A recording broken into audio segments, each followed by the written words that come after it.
1 Samuel chapter 14. One day Jonathan, son of Saul, said to the young man bearing his armor, "Come, let us cross over to the Philistine outpost on the other side." But Jonathan did not tell his father. Meanwhile Saul was staying under the pomegranate tree in Migron on the outskirts of Gibeah. And the troops who were with him numbered about 600 men, including Ahijah, who was wearing an ephod. He was the son of Ichabod's brother Ahitub, son of Phinehas, the son of Eli the priest of the Lord in Shiloh. But the troops did not know that Jonathan had left. Now there were cliffs on both sides of the pass that Jonathan intended to cross to reach the Philistine outpost. One was named Bozez and the other Sina. One cliff stood to the north toward Michmash and the other to the south toward Geba. Jonathan said to the young man bearing his armor, "Come, let us cross over to the outpost of these uncircumcised men. Perhaps the Lord will work on our behalf. Nothing can hinder the Lord from saving, whether by many or by few." His armor-bearer replied, "Do all that is in your heart. Go ahead. I am with you, heart and soul." "Very well," said Jonathan. "We will cross over toward these men and show ourselves to them. If they say, 'Wait until we come to you,' then we will stay where we are and will not go up to them. But if they say, 'Come on up,' then we will go up, because this will be our sign that the Lord has delivered them into our hands." So the two of them showed themselves to the outpost of the Philistines, who exclaimed, "Look, the Hebrews are coming out of the holes in which they were hiding." So the men of the outpost called out to Jonathan and his armor-bearer, "Come on up, and we will teach you a lesson." "Follow me," Jonathan told his armor-bearer, "for the Lord has delivered them into the hand of Israel." So Jonathan climbed up on his hands and feet with his armor-bearer behind him, and the Philistines fell before Jonathan, and his armor-bearer followed and finished them off. In that first assault, Jonathan and his armor-bearer struck down about 20 men over half an acre of land. Then terror struck the Philistines in the camp, in the field, and among all the people. Even those in the outposts and raiding parties trembled. Indeed, the earth quaked, and panic spread from God. Now when Saul's watchmen at Gibeah in Benjamin looked and saw the troops melting away and scattering in every direction, Saul said to the troops who were with him, "Call the roll and see who has left us." And when they had called the roll, they saw that Jonathan and his armor-bearer were not there. Then Saul said to Ahijah, "Bring the ark of God," for at that time it was with the Israelites. While Saul was talking to the priest, the commotion in the Philistine camp continued to increase. So Saul said to the priest, "Withdraw your hand."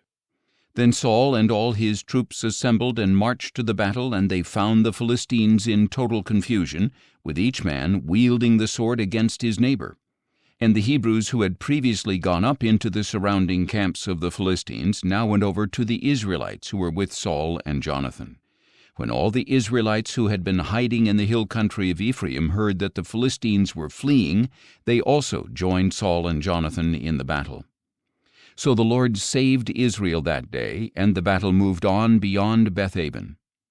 Now the men of Israel were in distress that day, for Saul had placed the troops under an oath, saying, "Cursed is the man who eats any food before evening, before I have taken vengeance on my enemies." So none of the troops tasted any food. Then all the troops entered the forest, and there was honey on the ground. And when they entered the forest and saw the flowing honey, not one of them put his hand to his mouth, because they feared the oath.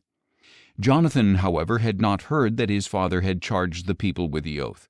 So he reached out, the end of his staff in his hand, dipped it into the honeycomb, and put his hand to his mouth, and his eyes brightened. Then one of the soldiers told him, "Your father bound the troops with a solemn oath, saying, 'Cursed is the man who eats food today.' That is why the people are faint." "My father has brought trouble to the land," Jonathan replied. "Just look at how my eyes have brightened because I tasted a little of this honey. How much better it would have been if the troops had eaten freely today from the plunder they took from their enemies. Would not the slaughter of the Philistines have been much greater?" That day, after the Israelites had struck down the Philistines from Michmash to Aijalon, the people were very faint. So they rushed greedily to the plunder, taking sheep, cattle, and calves. They slaughtered them on the ground and ate meat with the blood still in it. Then someone reported to Saul, "Look, the troops are sinning against the Lord by eating meat with the blood still in it." "You have broken faith," said Saul. "Roll a large stone over here at once." Then he said, "Go among the troops and tell them, each man must bring me his ox or his sheep, slaughter them in this place, and then eat. Do not sin against the Lord by eating meat with the blood still in it." So that night everyone brought his ox and slaughtered it there. Then Saul built an altar to the Lord. It was the first time he had built an altar to the Lord. And Saul said, "Let us go down after the Philistines by night and plunder them until dawn, leaving no man alive." "Do what seems good to you," the troops replied. But the priest said, "We must consult God here." So Saul inquired of God, "Shall I go down after the Philistines? Will you give them into the hand of Israel?" But God did not answer him that day. Therefore Saul said, "Come here, all you leaders of the troops, and let us investigate how this sin has occurred today. As surely as the Lord who saves Israel lives, even if it is my son Jonathan, he must die." But not one of the troops said a word. Then Saul said to all Israel, "You stand on one side, and I and my son Jonathan will stand on the other side." "Do what seems good to you," the troops replied. So Saul said to the Lord, the God of Israel, "Why have you not answered your servant this day? If the fault is with me or my son Jonathan, respond with Urim. But if the fault is with the men of Israel, respond with Thummim." And Jonathan and Saul were selected, but the people were cleared of the charge. Then Saul said, "Cast the lot between me and my son Jonathan." And Jonathan was selected. "Tell me what you have done," Saul commanded him. So Jonathan told him, "I only tasted a little honey with the end of the staff that was in my hand, and now I must die?"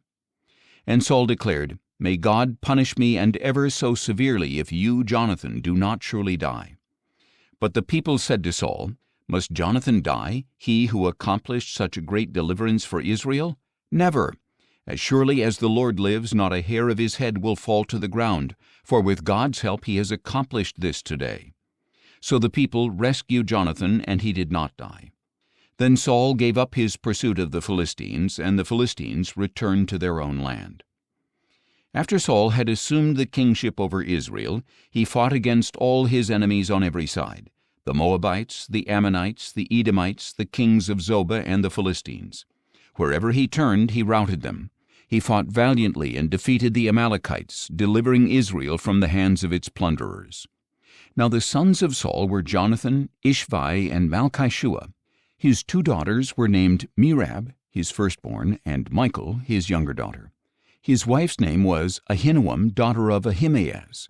The name of the commander of his army was Abner, the son of Saul's uncle Ner. Saul's father Kish and Abner's father Ner were sons of Abiel. And the war with the Philistines was fierce for all the days of Saul, so whenever he noticed any strong or brave man, Saul would enlist him.